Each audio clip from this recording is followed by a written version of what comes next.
श्रीगुरुभ्यो नमः हरि ओम।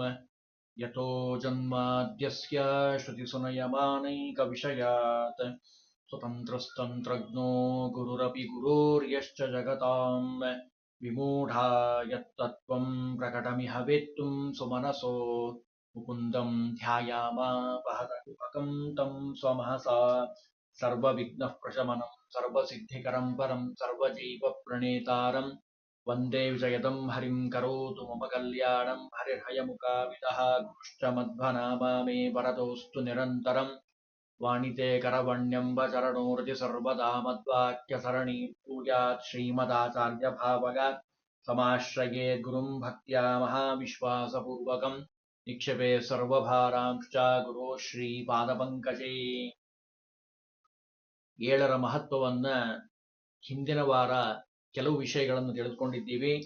ಇವತ್ತು ಪಂಚಭೂತಗಳು ಅಂತ ಏನು ಪ್ರಖ್ಯಾತವಾಗಿರುವಂಥದ್ದು ನಾವು ಕಾಣ್ತೀವೋ ಆ ಪಂಚಭೂತಗಳು ಏಳರಲ್ಲಿ ಹೇಗೆ ಸಂಯೋಗವಾಗಿದೆ ಅಂತ ತೋರಿಸ್ತಾ ಇದ್ದಾರೆ.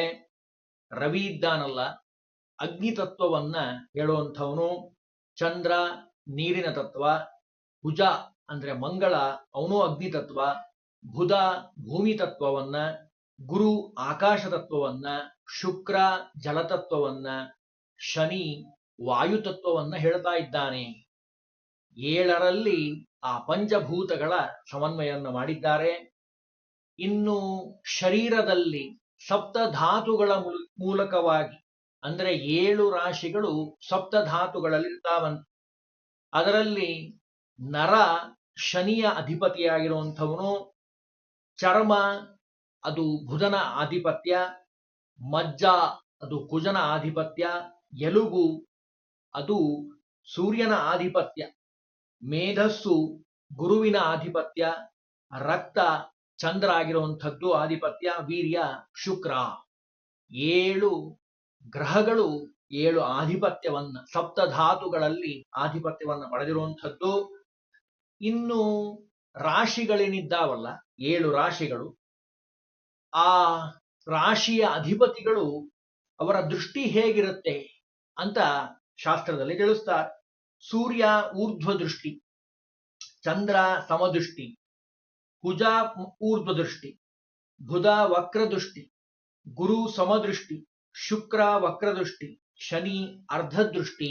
ಇವೆಲ್ಲವೂ ಶಾಸ್ತ್ರದ ಜ್ಯೋತಿಷ್ಯ ಶಾಸ್ತ್ರದಲ್ಲಿ ಬಹಳ ವಿಸ್ತಾರವಾಗಿ ಹೇಳ್ತಾರೆ. ಇರಲಿ, ಇನ್ನು ಒಬ್ಬೊಬ್ಬರಿಗೆ ಒಂದೊಂದು ವಿಶೇಷತೆಯನ್ನು ಕೊಟ್ಟಿದ್ದಾರೆ ಕಾಲಮಾನದ ದೃಷ್ಟಿಯಿಂದ. ಸೂರ್ಯ 1 ಆಯನ, ಚಂದ್ರ 1 ಕ್ಷಣ, ಕುಜ 1 ದಿನ, ಬುಧ 1 ಋತು, ಗುರು 1 ತಿಂಗಳು, ಶುಕ್ರ 1 ಪಕ್ಷ, ಶನಿ 1 ವರ್ಷ. ಅಯನ ಕ್ಷಣ ದಿನ ಋತವೋ ಮಾಸ ಪಕ್ಷ ಸ್ತಬ್ಧ ಚಾಬ್ದ ಸೂರ್ಯ ದಿನಾಂ ಕಾಲೋ. ಬಹಳ ಶ್ಲೋಕದಲ್ಲೆಲ್ಲ ವಿಸ್ತಾರವಾಗಿ ಹೇಳ್ತಾರೆ. ಅಂದ್ರೆ ಕಾಲದ ಒಂದು ಪರಿಮಾಣವನ್ನ ಒಂದು ರೀತಿಯಲ್ಲಿ ಹೇಳಿದರು. ಇನ್ನು ಬಲದಿಂದ ನೋಡೋದಾದ್ರೆ ಎಷ್ಟು ಚೆನ್ನಾಗಿ ಹೇಳ್ತಾರೆ ನೋಡಿ. ಚಂದ್ರ ಕುಜ ಮತ್ತು ಶನಿ ರಾತ್ರಿ ಕಾಲದಲ್ಲಿ ಬಹಳ ಬಲಿಷ್ಠರಾಗಿರುವಂಥವು. ಇನ್ನು ರವಿ ಗುರು ಶುಕ್ರ ಇವರೆಲ್ಲ ಹಗಲಿನಲ್ಲಿ ಬಲಿಷ್ಠರಾಗಿರುವಂಥವು. ಬುಧ ರಾತ್ರಿ ಮತ್ತು ಹಗಲು ಎರಡರಲ್ಲೂ ಬಲಿಷ್ಠನಾಗಿರುವಂಥವು. ನಿಶಿ ಶಶಿ ಕುಜ ಸೌರಾಹ ಸರ್ವದಾಗ್ನೋಹಿ ಅಗ್ನಿ ಚಾನ್ಯೆ. ಎಷ್ಟು ಸುಂದರವಾಗಿ ಹೇಳ್ತಾರೆ ನೋಡಿ. ಅಂದ್ರೆ 7 ಗ್ರಹಗಳು, ಅದನ್ನ ಬೆಳಗ್ಗೆ ಯಾರು ಬಲಿಷ್ಠ, ರಾತ್ರಿ ಯಾರು ಬಲಿಷ್ಠ, ಮತ್ತು 2 ಕಾಲದಲ್ಲಿ ಬಲಿಷ್ಠನಾಗಿರುವಂಥವ್ರು ಯಾರು, ಬುಧ 2 ಕಾಲದಲ್ಲಿ ಬಲಿಷ್ಠನಾಗಿರುವಂಥವನು. 7ರಲ್ಲಿ ಬಲ ನಿರ್ಣಯವನ್ನ ಹೇಳಿದ್ರು. ಇನ್ನು ಯಾರು ಶುಭರು ಮತ್ತು ಯಾರು ಅಶುಭರು ಅಂತ ಪ್ರಶ್ನೆ ಮಾಡಿಕೊಂಡ್ರೆ, ಕ್ಷೀಣಚಂದ್ರ ಸೂರ್ಯ ಕುಜ ಶನಿ ಇವರೆಲ್ಲ ಅಶುಭರಾಗಿರುವಂಥವರು. ಅಂದ್ರೆ ಪಾಪಗ್ರಹಗಳಾಗಿರೋದ್ರಿಂದ ಇವರೊಡನೆ ಇರುವಂತಹ ಬುಧ ಸಹಿತ ಅಶುಭನಾಗ್ತಾನೆ. ಪ್ರತ್ಯೇಕ ಇರುವಂತಹ ಬುಧ ಶುಕ್ರ ಗುರು ವೃಷ್ಟಿಯಾಗಿರುವಂತಹ ಚಂದ್ರ ಇವರೆಲ್ಲ ಶುಭ ಫಲವನ್ನ ಕೊಡುವಂಥವ್ರು. ಅಂದ್ರೆ ಒಟ್ಟಾರೆ ಅಭಿಪ್ರಾಯ, ಶುಕ್ಲ ಪಕ್ಷದಲ್ಲಿ ಶುಭ ಗ್ರಹಗಳು ಬಲಿಷ್ಠವಾಗಿರ್ತಾವೆ, ಕೃಷ್ಣ ಪಕ್ಷದಲ್ಲಿ ಅಶುಭರಾಗಿರ್ತಾರೆ, ಅವರು ಬಲಿಷ್ಠರಾಗಿರ್ತಾರೆ. ಅಶುಭ ಗ್ರಹಗಳೆಲ್ಲ ಬಲಿಷ್ಠರಾಗಿರ್ತಾರೆ. ಇನ್ನು 7ರ ಮಹತ್ವದಲ್ಲಿ ಮುಂದೆ ಹೇಳ್ತಾರೆ, ಗರ್ಭಾವಸ್ಥೆಯಲ್ಲಿ 7 ಭಾಗವನ್ನ ಮಾಡಿದ್ದಾರೆ. ಮೊದಲ ತಿಂಗಳು ಕಲಿಲ ಗರ್ಭ, ಅಲ್ಲಿ ಶುಕ್ರ ಇರ್ತಾನೆ. 2ನೇದ್ದು ಘನ ಗರ್ಭ, ಅಲ್ಲಿ ಕುರ್ಜ ಇರ್ತಾನೆ. 3ನೇ ತಿಂಗಳು ಅಂಕುರ ಗರ್ಭ, ಅದು ಗುರು ಇರ್ತಾನೆ. 4ನೇ ತಿಂಗಳು ಎಲುಬು ಬಂದಿರುವಂಥದ್ದು ಆ ಗರ್ಭ, ಅಲ್ಲಿ ರವಿ ಇರ್ತಾನೆ. ಇನ್ನು 5ನೇದಾಗಿ ಚರ್ಮ ಗರ್ಭ, ಅಲ್ಲಿ ಚಂದ್ರ ಬಂದಿರ್ತಾನೆ ವಿಶೇಷವಾಗಿ. 6ನೇದಾಗಿ ರೋಮ ಗರ್ಭ, ಅಲ್ಲಿ ಶನಿ ಇರ್ತಾನೆ. 7ನೇದಾಗಿ ಇಂದ್ರಿಯ ಗರ್ಭ, ಅಲ್ಲಿ ಬುಧ ಇರ್ತಾನೆ. ಅಂದ್ರೆ 7 ಗ್ರಹಗಳನ್ನ ಒಂದೊಂದು ಅವಸ್ಥೆಯಲ್ಲಿ ಆಧಿಪತ್ಯವನ್ನ ಕೊಟ್ಟಿರುವಂಥದ್ದು. ಅಂದ್ರೆ 7 ಗ್ರಹಗಳು ನಮ್ಮ ಮೇಲೆ ಯಾವಾಗಲೂ ವಿಶೇಷವಾಗಿ ಪರಿಣಾಮವನ್ನ ಬೀಳುವಂಥವು.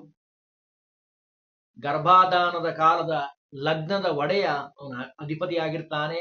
ಕಡೇ 2 ತಿಂಗಳ ಗರ್ಭದ ಹೆಸರು ಉದ್ವೇಗ ಗರ್ಭ, ಪ್ರಸವ ಗರ್ಭ. 8ನೇ ತಿಂಗಳ ಗರ್ಭ ಅಶನ ಗರ್ಭ. ಶಾಸ್ತ್ರದಲ್ಲೆಲ್ಲ ಬಹಳ ವಿಸ್ತಾರವಾಗಿ ಹೇಳ್ತಾರೆ. ಇರ್ಲಿ, ಪ್ರಸೂತಿರ್ ದಶಮೇ ಮಾಸೆ ಮಾಸೆ ಶೋಭಸ್ಕರ ಸ್ಮೃತಃ, ಶ್ಲೋಕದೆಲ್ಲ ವಿಸ್ತಾರವಾಗಿ ಹೇಳ್ತಾರೆ. ಇರ್ಲಿ, ಅಂದ್ರೆ 7 ಗ್ರಹಗಳು ನಮ್ಮ ಶರೀರದಲ್ಲಿ ಯಾವಾಗಲೂ ಅವರು ಆಧಿಪತ್ಯವನ್ನು ಸಾಧಿಸಿರುವಂಥವ್ರು. ಇನ್ನು ಗ್ರಹಗಳೇನಿದ್ದಾವಲ್ಲ, ಅವರು ಸಾಮಾನ್ಯವಾಗಿ ಮನುಷ್ಯನ ಆಯುಷ್ಯ ಅಂತ ನಾವೇನ್ ಹೇಳ್ತೀವಲ್ಲ, 120 ವರ್ಷ ನಿಜವಾದ ಮನುಷ್ಯನ ಆಯುಷ್ಯ. ಭಗವಂತ ನಮಗ್ ಕೊಟ್ಟಿರುವಂತಹ ಒಂದು ದಿವ್ಯವಾದ ಸಾಧನೆಗೆ ಬೇಕಾಗಿರುವಂತಹದ್ದು ಈ ಶರೀರ.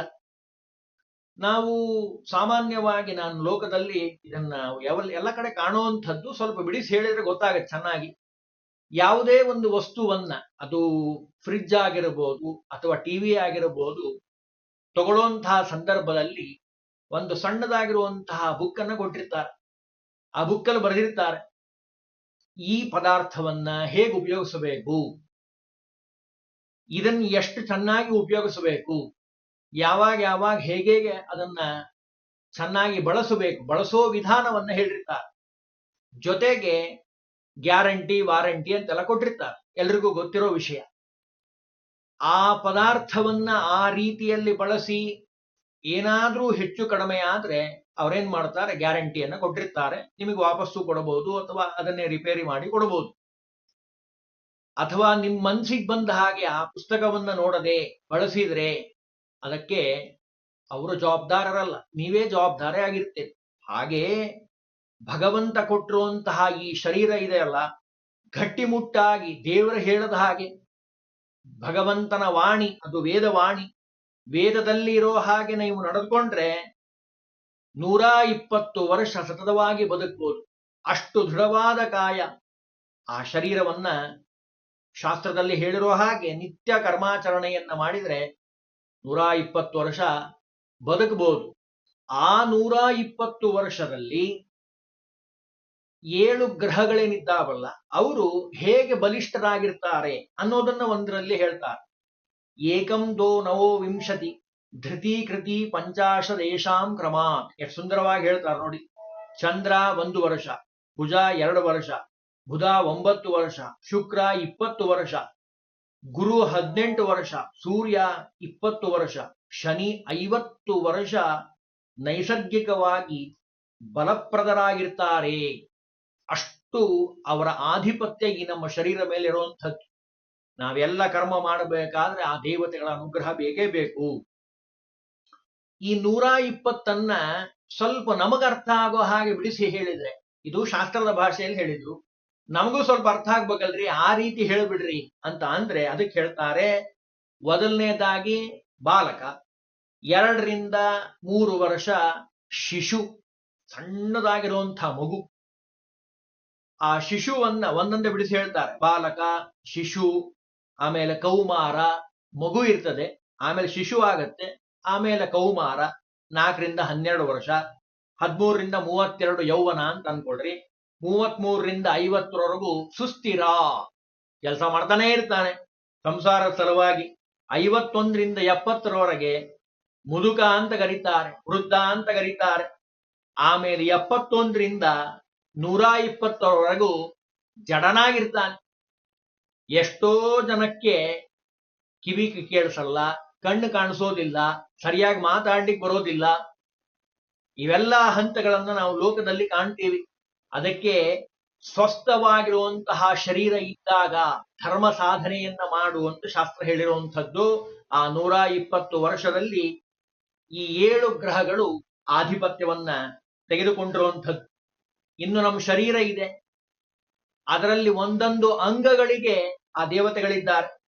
ತಲೆ ಮತ್ತು ಬಾಯಿ ಅದು ಸೂರ್ಯ, ಕುತ್ತಿಗೆ ಮತ್ತು ಎದೆ, ಕುತ್ತಿಗೆ ಭಾಗ ಮತ್ತು ಎದೆ ಭಾಗ ಚಂದ್ರನಾಗಿರುವಂಥವನು, ಬೆನ್ನು ಹೊಟ್ಟೆ ಅದು ಮಂಗಳ, ಕೈಕಾಲು ಬುಧ, ಸೊಂಟ ಮತ್ತು ತೊಡೆ ಅದು ಗುರು, ಶುಕ್ರ ವೃಷಣ ಅದು ಶುಕ್ರ, ಗುಷ್ಯಭಾಗ ಅದು ಶುಕ್ರನಾಗಿರುವಂಥದ್ದು, ಮೊಣಕಾಲು ಮತ್ತು ಕೆಳಗಿನ ಭಾಗ ಕಣಕಾಲು ಅದು ಶನಿಯಾಗಿರುವಂಥದ್ದು. ಅಂದ್ರೆ 7 ಗ್ರಹಗಳು ನಮ್ಮ ಇಡೀ ಶರೀರದ ಆಧಿಪತ್ಯವನ್ನ ಪಡೆದಿರುವಂಥವ್ರು.